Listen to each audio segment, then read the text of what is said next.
Breaking right now, the British MSM might be deciding to propagate Prince Harry and Meghan Markle's ludicrous messages, might decide that Prince Harry and Meghan Markle are the good guys and Prince William and King Charles are the enemy. But amazingly, it's the formerly woke American mainstream media that are reporting the truth. Look at this exclusive from Radar Online, revealing feelings inside the royal family about Harry and Meghan's so-called peace talks and describing the pair as broke, begging con artists. And trust me, that is how people within the royal family really feel about Harry and Meghan. Breaking right now, the spin machines are whirring in opposite directions. In London, large chunks of the British press seem eager to polish Harry and Meghan's halo, casting them as misunderstood heroes while William and King Charles are recast as the problem. But across the Atlantic, the same American outlets once intoxicated by Sussex stardust are suddenly sober. The tone has flipped. The coverage is colder. And the latest exclusive doing the rounds pulls no punches. Insiders say the so-called peace talks aren't about reconciliation. They're about revenue. Here's the picture being sketched. The Sussex's 9-figure Netflix dream has imploded, other ventures stalled, and the bills from a lavish Montecito life still land like clockwork. Q whispers that Harry's trip back to the UK came with a metaphorical begging bowl. Not for warmth, not for healing, but for money. On the grift again, as one source allegedly puts it, angling for royal funds to plug private gaps. The portrayal is brutal, broke, begging, and brazen. Is that fair or a PR counteroffensive? Either way, it's the narrative gaining traction outside the palace gates. Charles, we're told, has sympathy for his son, but not for bankrolling a lifestyle the couple chose. The king once offered a bridge while they found their feet. That phase ended years ago. If there truly are peace talks, what peace requires a price tag? Why the sudden urgency now, after books, interviews, and documentaries that detonated bridges and scorched earth? Then came the weird detour that everyone's talking about. Harry allegedly slipping off the grid in Botswana for 3 days with a woman described as a maternal figure, no contact with Meghan, no visible family thread to follow. Bizarre? Maybe. Symbolic? Definitely. Whenever the Sussex as far as blackmail towards the royal family. Indeed, I mean, nothing can be ruled out now. Unfortunately, with them, nothing can be ruled out. Look what they did, Tesh. When people say to me, oh, no, you're going too far. Do you know my response? Look at what they did, Tash, when money was no object to them. Look at what they did when they still had the support of the Hollywood establishment, of the woke elite. Exactly. So what are they going to do, Tash, when they're desperate, when they have no money, when they need to earn in order to stay in the Montecito mansion and pay for the security and pay for the private jets? That's when the desperation is going to come out. And of course, there's desperation around the Netflix deal too, because I knew this was going to happen. It was so predictable. You know, I've been reporting Netflix wanted out of this deal since mid-2023. It had been very frustrating to see all of the mainstream media go down a very different path, but I understand why it happened, because Meghan was saying, well, look, we've shot the second series. Look, Netflix is my partner in as ever.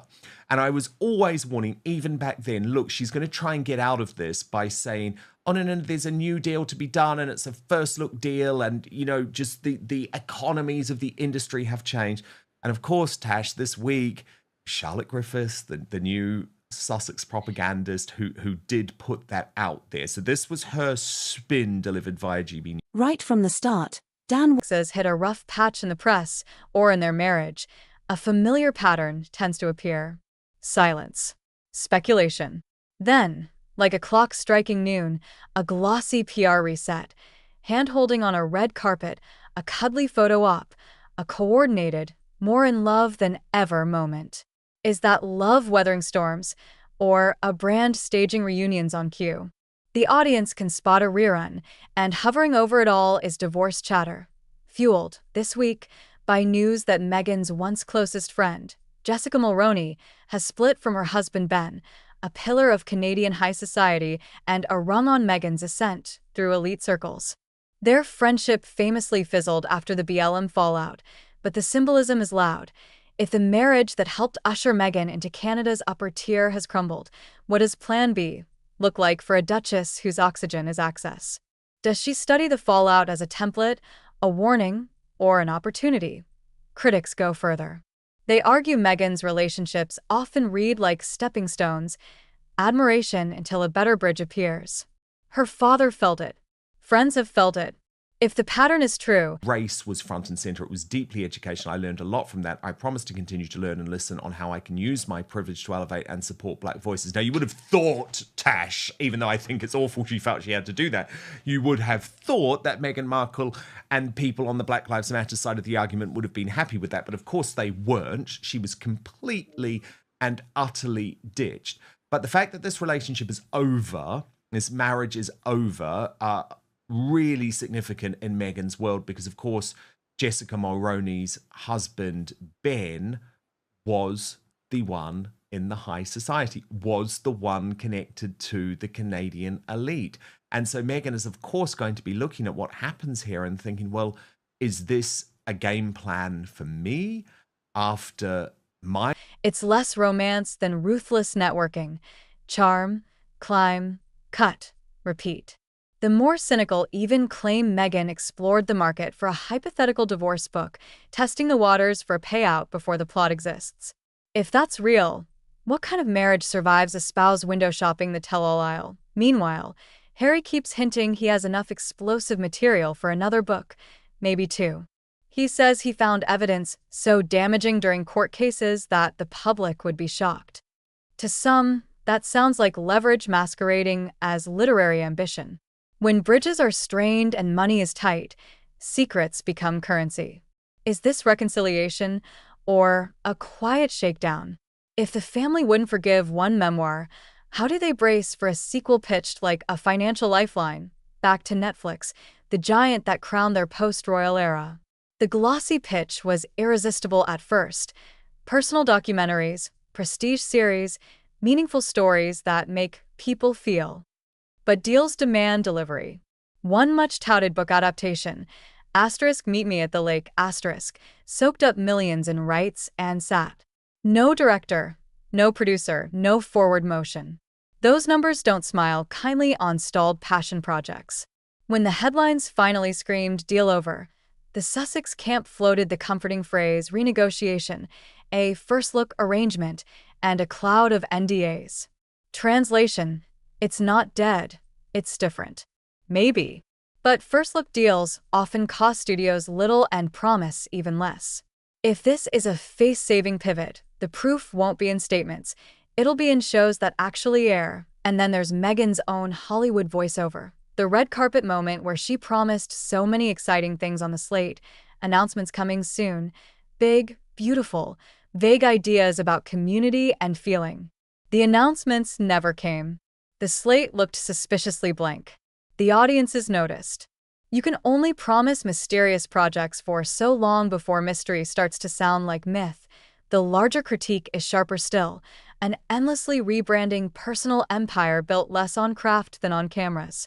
Podcast, blog, wine, jam, fashion, feminism talk, leadership talk, motherhood talk, each one announced with radiant certainty, each one drifting when the glow fades and the grind begins. Manic Meghan, some commentators call it, the adrenaline high of a launch, the dopamine of a photo shoot, then on to the next thing when the unglamorous work arrives. It's not that reinvention is bad. Reinvention is an art. But reinvention without execution is confetti. It looks festive for a minute, and then it's just a mess to sweep. Watch the interviews closely, and the mask-slip moments multiply. The locked jaw when a question gets real. The quick pivot to platitudes when specifics loom. The visible discomfort when the host is a builder, not a cheerleader. Meghan thrives in rooms that adore her. She tightens in rooms that interrogate her. Image is oxygen. Accountability is an altitude sickness. Harry's pattern is different, but no less glaring. If the family was fair game for public roasting when he was flush with cash and industry clout, what happens when the coffers thin and the phone stops ringing? Imagine your harshest family chapters in a draft marked to be continued, while your mortgage and security bills don't pause. The temptation to publish, to threaten, to hint becomes more than personal, it becomes practical. And that's the darkest reading of all. Not that Harry wants peace, but that he wants profitable proximity. Not that he seeks forgiveness, but that he seeks leverage. If you can't be in the firm, you can trade on being near it. Some will insist this is media bloodsport, that a pendulum that once swung too far in the Sussexes' favor now swings too far against them. Fair enough. But the pendulum isn't the problem. The vacuum is. Deliver the work, and the vacuum fills. Show the show. Ship the film. Build the business. Stay at the same table long enough to serve the meal you advertised. Audiences forgive many things. Hype without harvest isn't one of them. Which brings us back to those peace talks. If reconciliation was the goal, the path is obvious. Private apologies, private meetings, private progress, months of silence, and then, maybe, one careful, unmonetized appearance that feels earned, not engineered. If fundraising was the goal, we'll know soon enough. A leak here, a staged photo there, a conveniently timed, "we never loved each other more" spread, and suddenly the brand is breathing again, until the next crisis demands another inhaled. In the end, this isn't just a royal soap opera, it's a stress test of two personal brands under pressure. Meghan's brand, addicted to the launch cycle, is running out of runway. Harry's brand, hooked on confessional shock value, is running out of secrets he can sell without setting the last bridges on fire. Together, they're discovering the law of celebrity gravity. You can't float forever on what you promise. You land, hard or soft, on what you deliver. So ask yourself, if love is the headline, why is money always the subhead? If peace is the message, why do the messengers keep hinting at detonations to come? And if this is the reconciliation chapter, why does it read so much like a negotiation?